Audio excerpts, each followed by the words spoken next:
Oh, they're breaking the inner gate.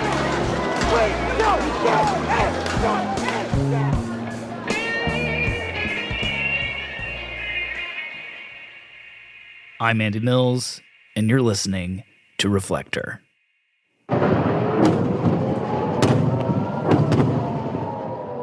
Escalating violence between Israel and Hezbollah in Lebanon has led to desperate scenes on both sides.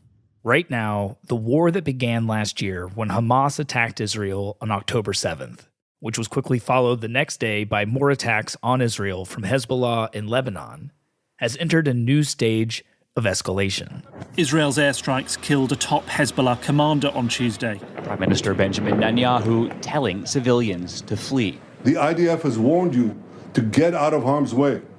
I urge you, take this warning seriously. Iran has just launched a retaliatory missile attack targeting Israel. The U.S. and Israeli military with their defenses at the ready at this moment, including Israel's Iron Dome. And as the rest of the world looks on and prepares for what might happen next, now, Washington is sending a small number of additional troops to the region as the sense of crisis deepens. We have been hearing from the Biden administration.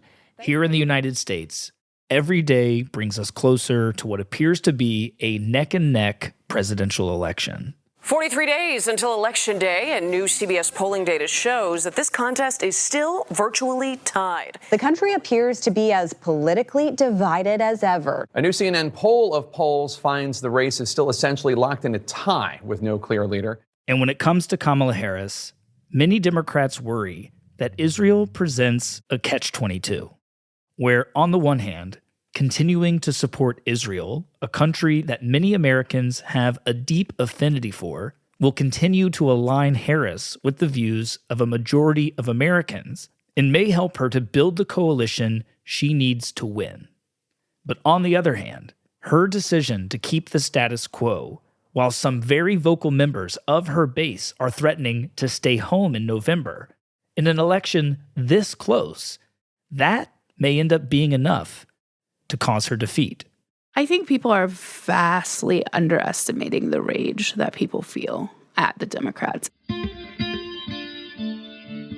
So many Democrats are reluctant Democrats, and many of them have spent the last 10 months looking every day at photos and videos of children being blown to bits with our money. The other thing is that Trump is seen as a wild card. So people are like, well, Trump would be worse if he did all the things that he said. But we don't really know what he would do, right? And I think that there's so much anger and rage. And some people are saying, well, we're going to accept the short-term loss of Trump if that's what it's going to take to bring the Democrats home, right? To make them realize that they actually need these progressive voters, that they can't continue to run on, we're just not the other guy, right? Then we'll do it.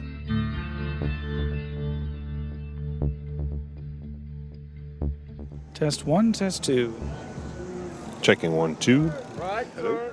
Recently, Matt Bull and I were in Chicago, where we attended the 2024 March on the DNC. We are walking into Union Park on Monday, August 19th, 2024, and it is quite a scene. When they ousted Genocide Joe, they thought we wouldn't be here today. They hoped we wouldn't be here today. And well, his ouster was a victory that I think we should claim. It is not enough. We want an end to the genocide, not just new leadership of a genocide. And the anger at the Democratic Party and its leadership was potent. Biden, Biden, you can't hide. Biden, Biden, you can't hide. We charge you with genocide.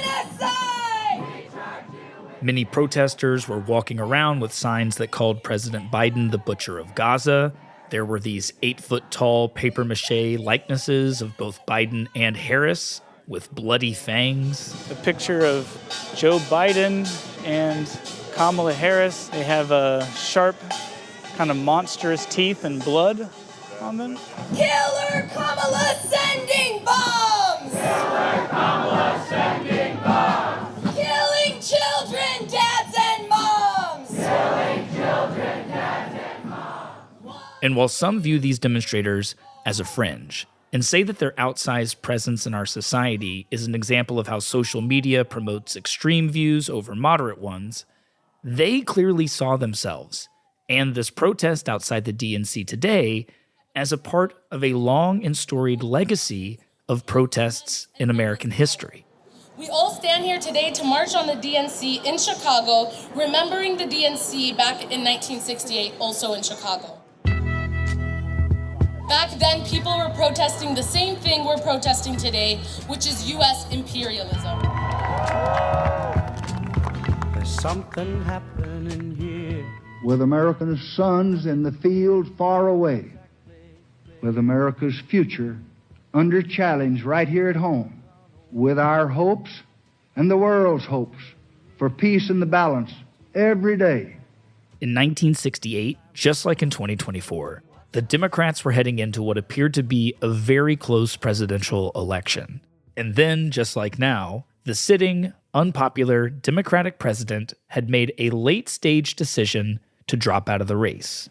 I shall not seek, and I will not accept, the nomination of my party for another term as your president. And also then, just like now, the Democratic Party was facing stiff opposition for their support of a war. Let's just start off. Can you introduce yourself? Well, hi. I'm Glenn Pontier. I'm 78 years old. I live in Minnesink Ford, New York.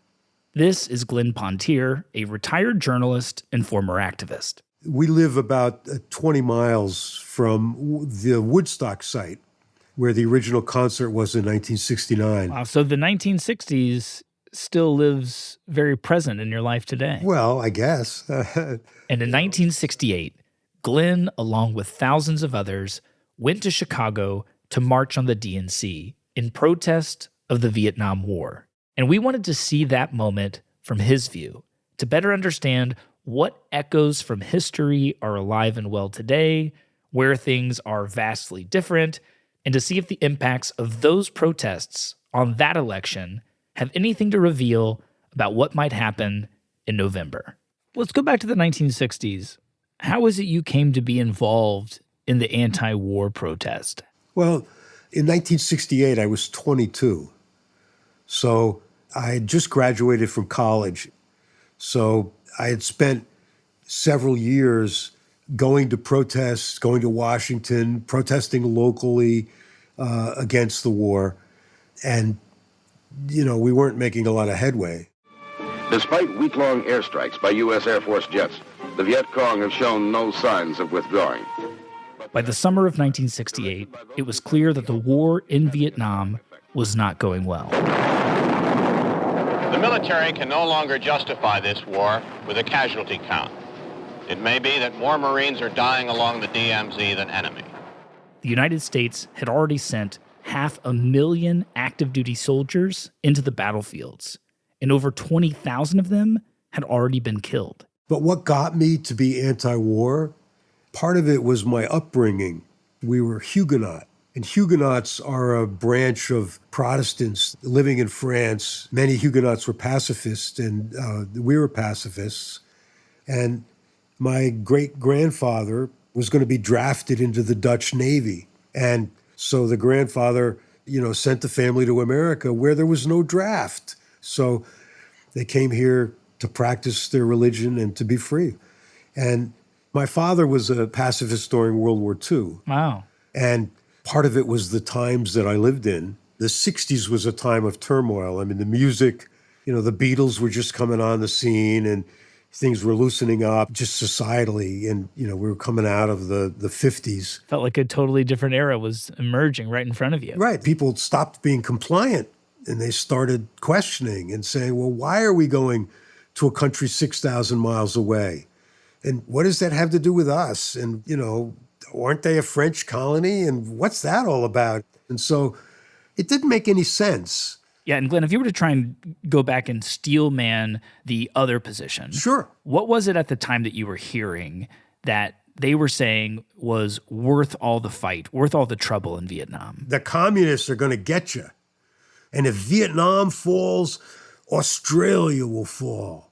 And then they'll be in Hawaii. And, it's the domino theory. Right. I actually just finished this biography of President Lyndon Johnson, and it appears that he and many in his administration, if you read through their private letters and correspondence to each other, that they really thought that they had to act to stop communism's spread, or else it might plunge the world back into another world war. But the fear of World War III was always on the people that were opposed to the war. It's like, this is going to lead us to World War III. Right, so both sides want to avoid World War III, but each of you had a totally different idea of the war's role in that. Yes. If we stop fighting, it's not going to lead us to World War III. If we keep fighting, it's going to lead us to World War III. Right. Well, Glenn, could you just walk me through what was the philosophy and the strategy behind the sort of protests that you were engaged in? Well, there were a lot of different strains that came together for the protest. And the protests were always coalitions of different views. And so for me personally, I was moved by Martin Luther King. I come to this magnificent house of worship tonight because my conscience leaves me no other choice. In 1967, he gave a speech at Riverside Church in New York City. Men do not easily assume the task of opposing their government's policy, especially in time of war. Where he came out in opposition to the war. Every nation must now develop an overriding loyalty to mankind as a whole. This call for worldwide fellowship that lifts neighborly concern beyond one's tribe, race, class, and nation is in reality a call for an all-embracing and unconditional love for all mankind. King's anti-Vietnam War speech was considered controversial at the time, but it also inspired many people all across the country from all different backgrounds. They weren't necessarily pacifists, but they were progressive people who opposed the war in Vietnam.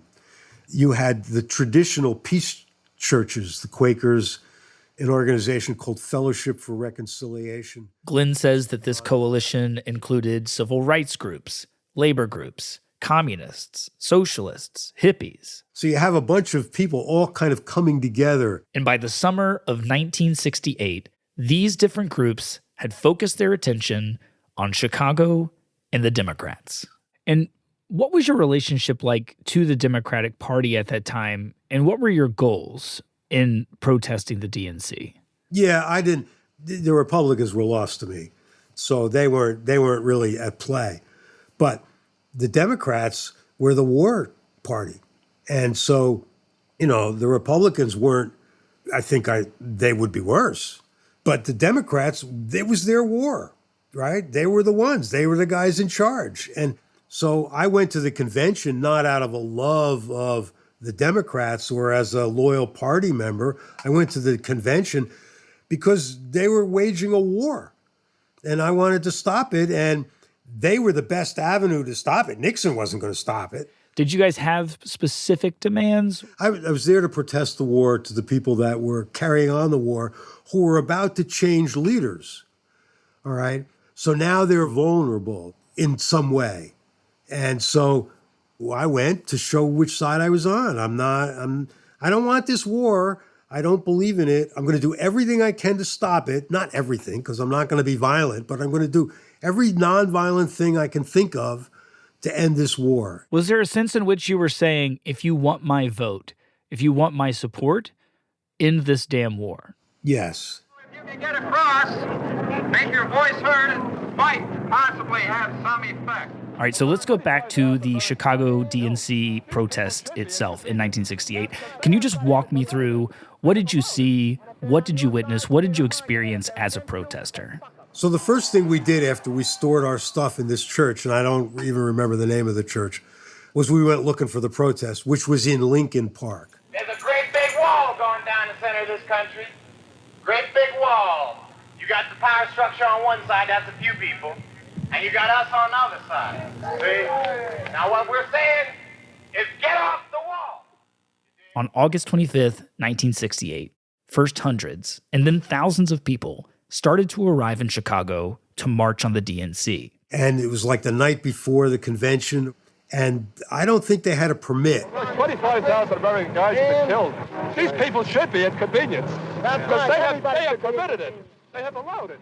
Well beforehand, the mayor of Chicago, a Democrat named Richard Daley, had already told his chief of police to treat these protesters as a threat. I said to him very emphatically and very definitely that an order be issued immediately under his signature to shoot to kill any arsonist or anyone with a Molotov cocktail in their hand in Chicago, to fire a building, because they're potential murderers.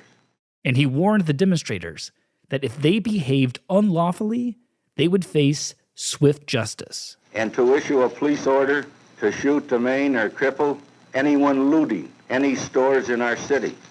And right away, on the night before the convention, there was immediately tensions between the protesters and law enforcement. Now, if you can tell me a way to get rid of Richard Daley as the mayor of Chicago without the political process. About 500 students, hippies, yippies, radicals, activists, McCarthy kids, and other peace demonstrators marched 4 miles from Lincoln Park to the downtown hotels housing the Democratic Convention delegates. Things were set off initially when Mayor Daley refused to issue permits for the protesters to camp in the park overnight. And despite that, some of them started setting up tents. And it started to get dark, and all of a sudden, the cops started shooting tear gas. Police tear gas now. And in response, some of the protesters started throwing rocks at the cops, calling them pigs. And so we backed off because I don't know if you've ever been tear gassed, but it's not pleasant. So we moved away. And as it got darker and with tear gas, it's like this fog. And through the fog, you can see these silhouettes of police, people moving towards you. And so you ran away. You got the hell out of there.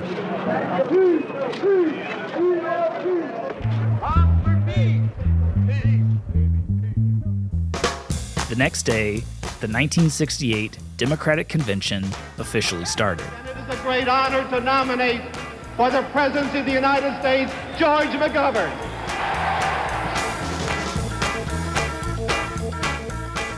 And outside the convention, just a few miles north at Grant Park, more and more people arrived to protest the war in Vietnam. People poured out onto the streets.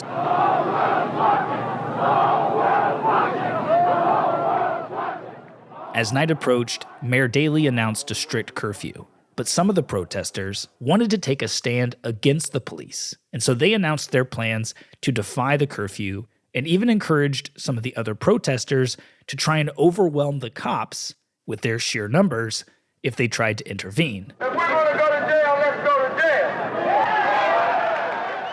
Which, quickly, they did.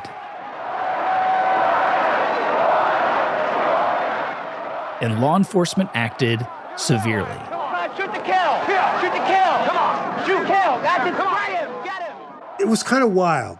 People got beat up, and it was chaos.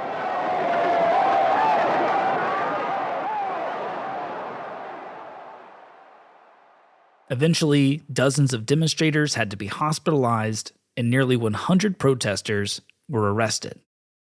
And from there, things just kept getting worse. While inside the convention, Democratic delegates were having a bitter fight over who to nominate and what to do about the war. Take your hands off of me. Unless you intend to arrest me, don't push me, please. Sir, I'm trying to I know you won't, but don't push me. Take your hands off of me. Outside, 15,000 protesters had taken to the streets of Chicago.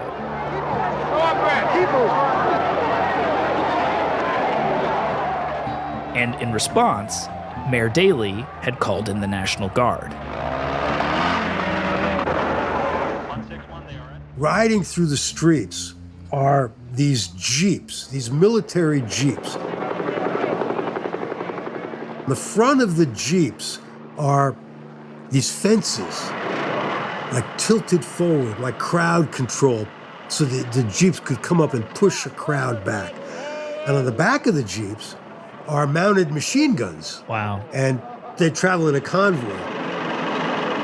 Over the course of the next 2 days, the fighting between law enforcement and protesters continued to escalate. The place is wild.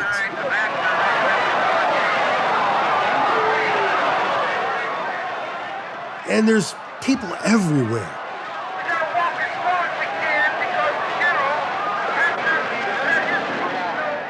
The cops are beating the shit out of people. This is the cop riot that they talk about. They're billy clubs. They're just beating people. They're chasing people. They're spraying. This is the middle of the day.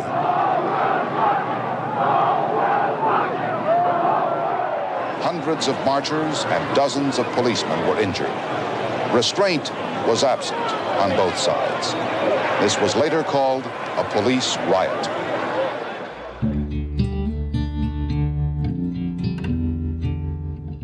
Eventually, inside the DNC, the Democrats decided not to nominate anti-war candidate Gene McCarthy, but instead put their support behind the sitting vice president, Hubert Humphrey. And they decided not to stand against the war, but announced a more centrist platform that called for a de-escalation in Vietnam.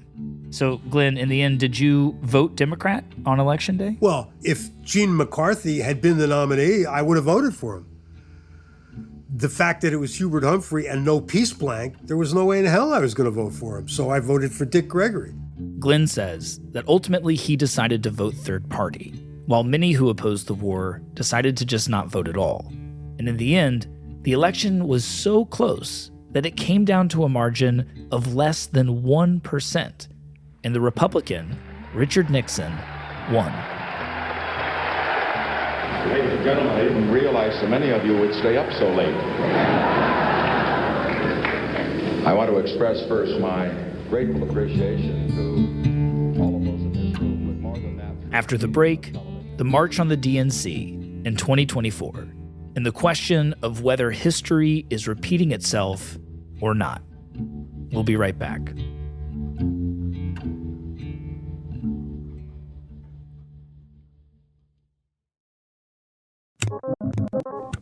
Hello, this is Matt with Reflector, and this episode is sponsored by Ground News.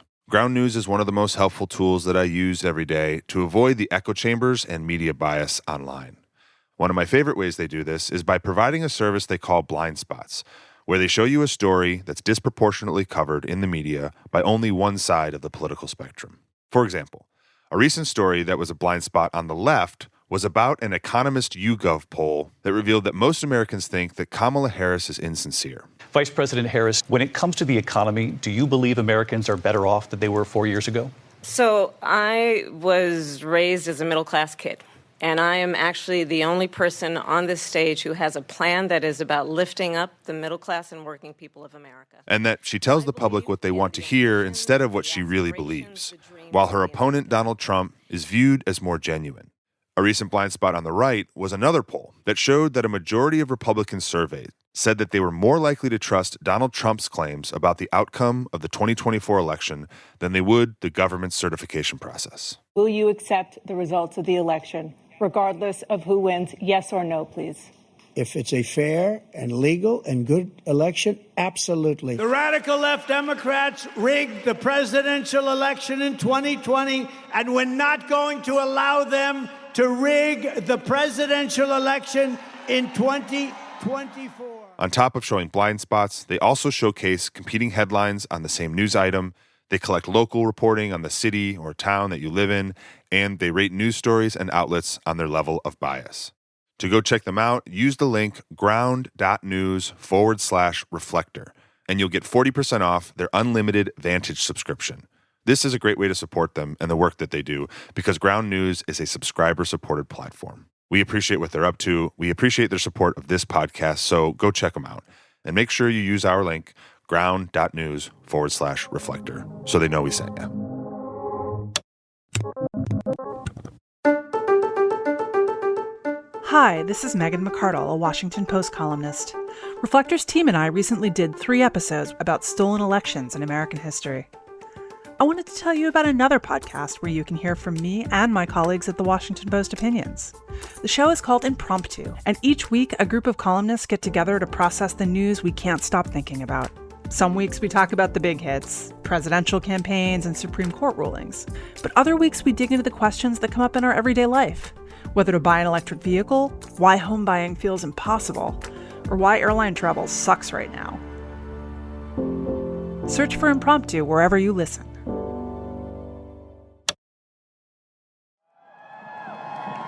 The Palestinian struggle is our struggle. The Palestinian struggle is our struggle.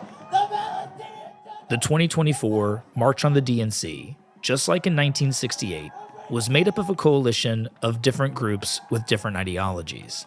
There was Black Lives Matter Chicago, Students for Justice in Palestine. The student intifada lives on. We are returning stronger than ever before as we head into the fall semester. There were 9 different socialist groups represented, including the DSA. My name's Sean Duffy. I'm the co-chair of the Chicago Democratic Socialist of America. And DSA is out here today to march on the Democratic National Convention to demand an arms embargo on Israel for a permanent ceasefire and for a working class agenda that serves working people and not the capitalist class. There were feminist organizations, gay rights advocates, members of the Quakers, third-party presidential candidates like Cornel West. This is not about some Machiavellian politics or some utilitarian calculation about an election. This is about morality. There were anti-colonialist activists, corporate union members from Starbucks, academic groups, and even hammer and sickle flag-waving members of the Communist Party. I am Samir Khazar. I'm with the Revolutionary Communists of America. We believe that only revolution can actually get America out of the crisis that we're living through. When you talk about revolution, are you imagining like workers of the world literally arming themselves and organizing themselves to seize power from the state? Yes, absolutely. Seizing power, that's what a revolution is.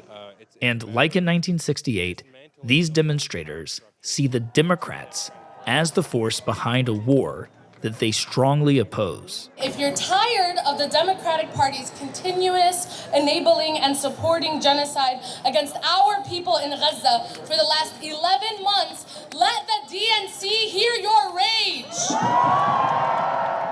People are being murdered every single day in Gaza. It needs to end right now, and it can end, actually, with Joe Biden picking up the phone and making some phone calls to his client state, Israel. This is Avi Steinberg, member of Justice for Palestine at the University of Chicago.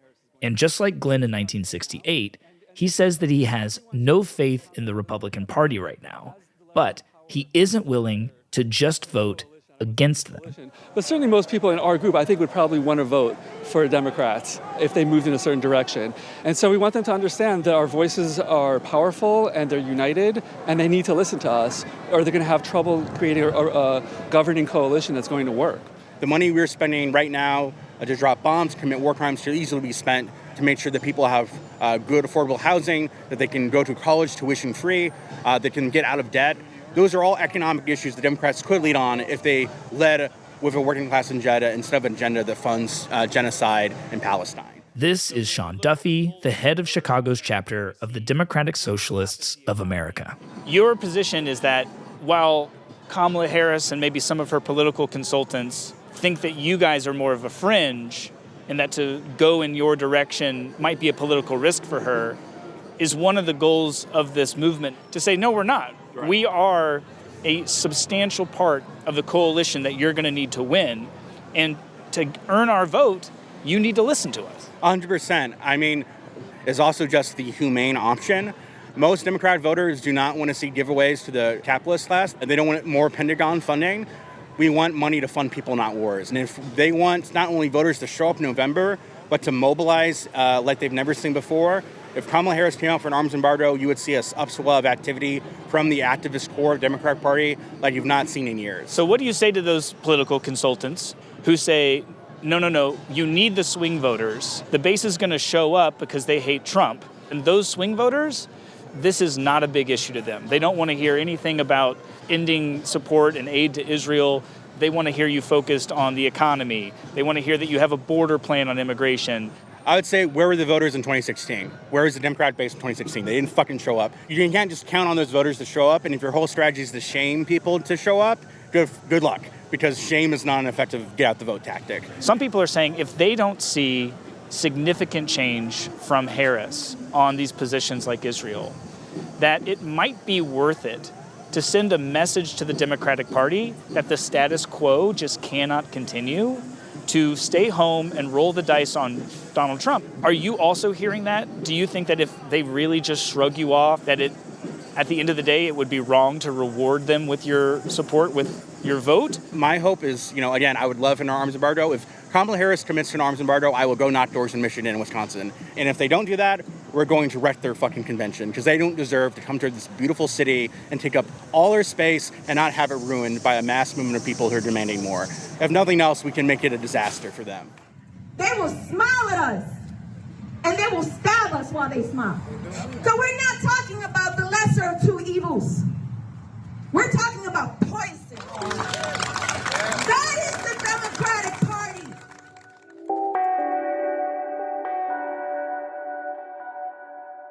But despite their view that the Democrats need them, unlike in 1968, when tens of thousands of protesters came to march on the DNC in Chicago to demand peace in Vietnam. What's your impression so far, Matt? The park is not as full as I thought it would be. Yeah, it definitely isn't as big as the concert series that they throw here in the summer. Or as big as they promised on TikTok.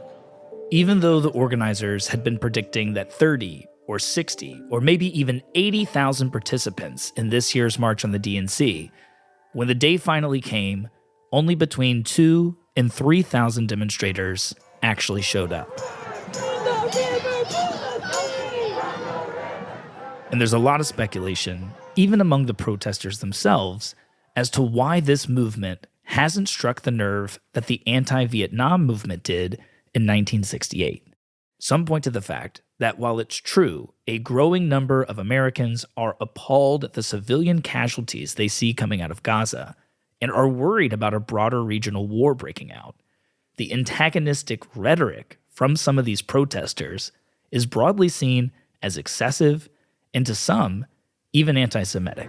From the river to the sea, from the river to the sea, Palestine will be free. Palestine will be free. The protesters often chant things like, "From the river to the sea, Palestine will be free," which is a call for a single state in the region, no longer governed by the Jewish people. And it's a phrase that has long been a motto of Hamas and their supporters, who have used it to advocate for the death and removal of all the Jews from Israel. We don't want no two-states! We don't want no two-states! We want all of 48! We want all of 48! Or there's the chant, "We want all of 48, which is a callback to the year that Israel was founded and is a rejection of the legitimacy of the state of Israel altogether in favor of a single Palestinian state. And unlike Glenn and many involved in the 1968 protests, these demonstrators are not necessarily advocating for peace, but at times they are openly calling for a violent struggle against Israel. There is only one solution. There is only one solution. Intifada revolution. Intifada revolution. Even going as far as to call for an intifada, which refers to the deadly conflicts between the Palestinians and the Israelis in the 90s and the early 2000s. These sorts of statements are not only seen as outliers in the broader American public, but even some of the protesters who were there in Chicago were uncomfortable with them. There's a lot of different perspectives, a lot of different point of views. From the river to the sea, we don't agree with that, right? We think there is a place in Israel for Israeli working class.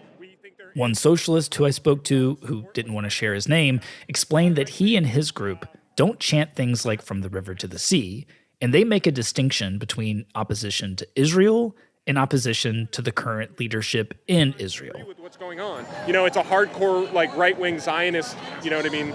So you're saying that a lot of people here want to get rid of the state of Israel, but obviously that's not everyone here. No. Yeah.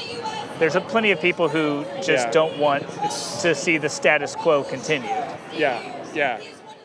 And partly because of this rhetoric, many who are sympathetic to the plight of the Palestinian people or who oppose some of the actions of Israel in the war still see this group as fringe. And taking a stand against genocide should not be treated like a fringe issue.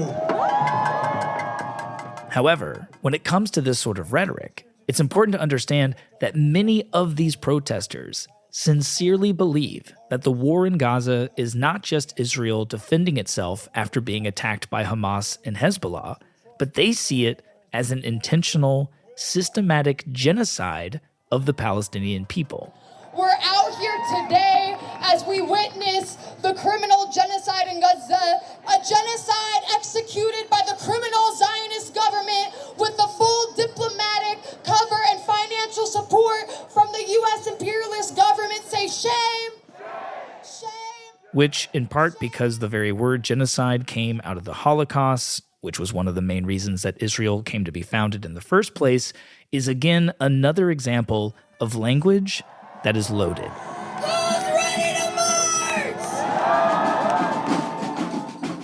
Another reason that many point to as to why these demonstrations are still so small and why this group is still seen as a fringe is the reputation they've gotten with a lot of Americans for their protest tactics.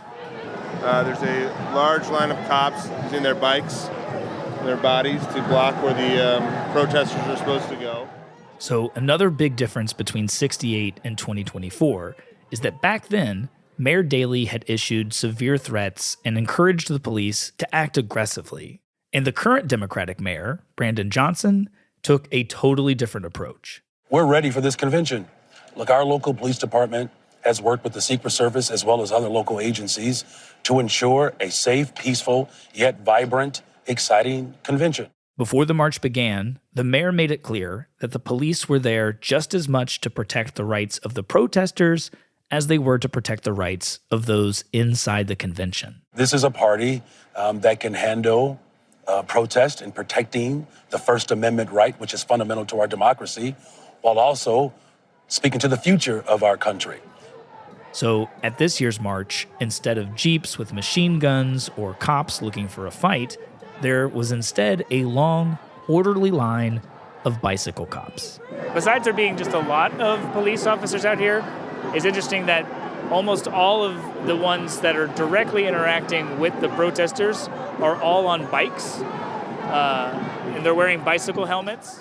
And while a majority of the protesters were compliant with their permits and kept the march on the designated route, which went from one park in one part of Chicago through a residential neighborhood to another park about a mile away, there were some there who came for a fight. If we let this be a parade, the Palestinian people will die today. There was a guy who grabbed a megaphone and said, "We don't need more parade shit. We need to speak in the only language that they can hear." As Matt and I watched the protests go through the streets of Chicago, we saw a group of about 10, mostly young men, dressed in all black, who were pushing their way through the protests and had a megaphone that they were using to say that this march wasn't going to help the people of Gaza, and that instead of following the designated route to the park, they should attempt to shut down the DNC. Do not turn away from the butchers of Gaza. Make some noise if you want to shut down the DNC. Do you mean that shit? I said, do you mean that shit? The butchers are this way. And as the march went on, they kept promoting this message that if you really think that there's a genocide happening, if you really think that the people inside the DNC are behind it, then you should be willing to storm the convention hall and stop them. And over time, their numbers began to grow. The war criminals are this way. They are this way. These are just bugs and men and humans. Push through.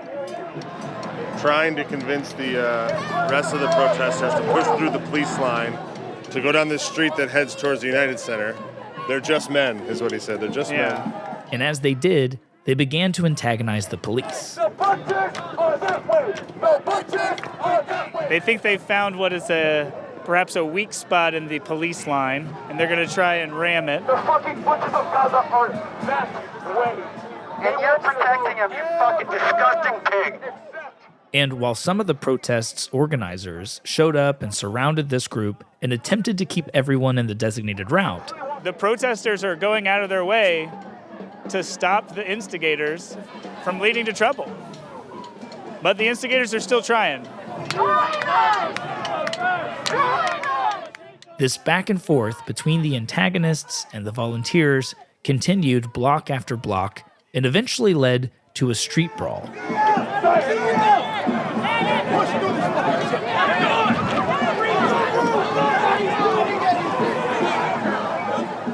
Going in one direction, y'all. Hold tight. And then finally, when the protesters reached the second park near the convention hall, a scene unfolded that many Democrats point to say this is why Harris would be wise to keep herself as far away from this group as possible. While most of the protesters went to the main lawn of the park, the group dressed in all black started to meet with others at the edge of the park, near a fence that was barricading the protests from the parking lot of the convention center hosting the DNC. Hey guys, do you guys have anything that you want to say to the DNC? We're too busy. We're too busy right now. Okay, what are you guys up to? What kind of cop-ass question is that? Well, Get the fuck out of here. I'm just a Get journalist. the fuck out of here, dog. No. I went over to get an interview with some of the members of this group who were busy putting on masks and unpacking hammers and different tools from their backpacks. Hello, what's your name? We don't talk to press. And why is that? Do you feel that the press is misrepresenting you? We don't talk to press. But what's the philosophy behind that? We don't do it. We don't talk to press. Because you don't need it? That you think that we don't do it. They're untrustworthy? We don't do it. We don't talk to press. Elaborate on the theory. We don't talk to press. What is at the root of that? At one point, one of the protesters started shoving me, while others started alerting their group to the presence of other journalists. These guys are from ABC and they're filming people! And then suddenly, they began to attack the barricades.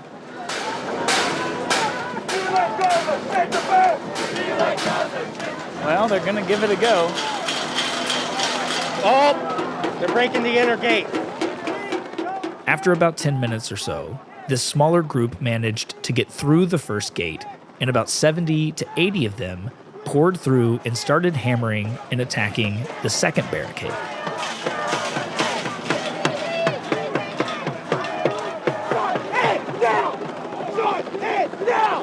And even though they were attacking this gate and calling the police members of the KKK, and occasionally even throwing things at the cops, the officers, like most of the other protesters just spectating on the sidelines, just stood there and watched. Sir, can I ask you, what do you think's going to happen? I think there's a few people who would like to provoke the police into arresting them. I think the police want to avoid arrest, at least their leadership. There's probably a few cops who would like to bust some people and manhandle them. One of these spectating protesters actually turned out to be somebody who remembered watching the protests in Chicago in 1968. Well, I remember 68. It's much, much different. There are a lot more protesters and there are a lot more cops. What would you say strikes you as similar and different from then and now? I mean, there's many fewer Americans involved in seeing American young people going over and getting killed and wounded. And Americans don't have the same stake in what's going on in Gaza. So, What did you come here for? Let's go! Let's go! Eventually, this smaller group attacking the barricades began to chant the famous line, "The whole world is watching," from the 1968 protests. The whole world is watching! But it was clear that this was not 1968. Resistance is justified when people are occupied! And that the whole world wasn't watching. The riot police have come. They've got on their shields. They've got on their masks. We got some people throwing some stuff. They're about to gas. Even when a troop of riot police showed up and some of the protesters began throwing things at them, getting ready for a fight. I hope you brought a respirator. You suspect tear gas? Probably, but we're protesting a literal genocide.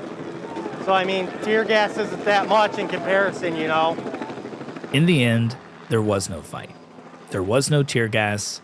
The police made a few arrests of those who were actively hammering at the barricade. They got someone. Resistance is justified when people are occupied. It's not working. And after a few minutes, the people just started to clear out.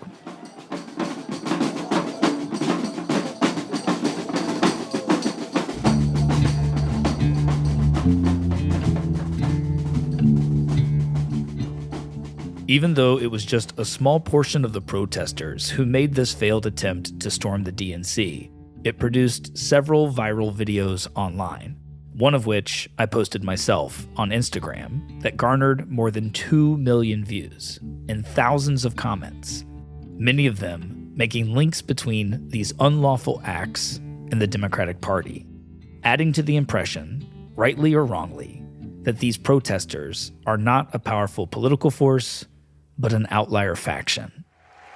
With respect to the war in Gaza, President Biden and I are working around the clock because now is the time. On the final night of the DNC, Kamala Harris finally addressed the issue of America's support for Israel.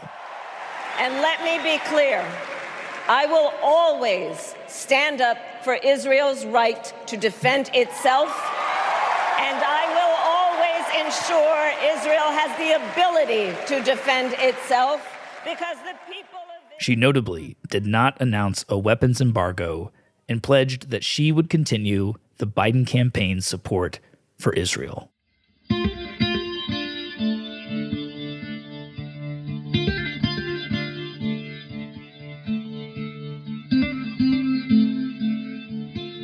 On the next episode of Reflector. If you told me I want to shoot up a mall and I handed you a gun, I'm a murderer. That's what Joe Biden has been doing for the last 10 months. So yes, he is a war criminal. We sit down with a professor from the University of Chicago who helped organize the march on the DNC. Joe Biden is a war criminal. He is a mass murderer. If we lived in a just society in any way, he would be tried. We don't live in a just society. We live in the heart of American empire.